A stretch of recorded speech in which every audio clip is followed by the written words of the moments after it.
Трибуны ликуют, команда плачет от счастья, в воздух летят блокноты и планшеты. Это первые секунды после гола победного для казанского «Динамо». Очень красивый, серьезный подарок в рамках нашего столетия республики. Вы завоевали кубок и обрадовали нас очередной вашей победой. Сегодня их чествуют в Кремле, и здесь команда совсем не похожа на себя на поле. Спортсменки сдерживают эмоции, хотя на решающей игре в Москве были и смех, и слезы.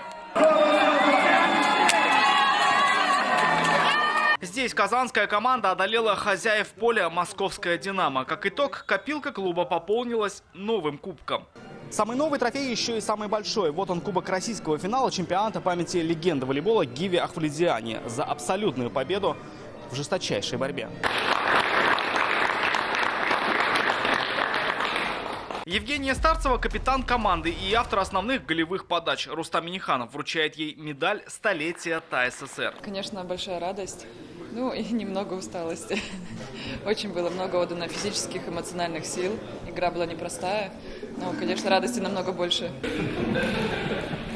Медаль столетия и Саманте Бриссио, спортсменка из Мексики, всего год в казанской команде, но уже показала высший результат. Я действительно счастлива находиться в Кремле с президентом в полном составе. Здесь и игроки, и вся остальная наша большая команда. Такие моменты всегда волнительны и прекрасны. Главному тренеру сертификат на 3 миллиона рублей. Огромной благодарности вам лично, руководству республики нашей, спонсорам за ту поддержку, которую вы нам оказываете.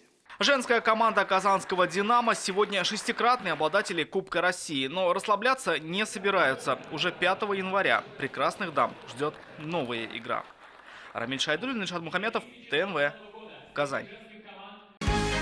Закажи рекламу на ТНВ. Телефон в Казани 5 705 100.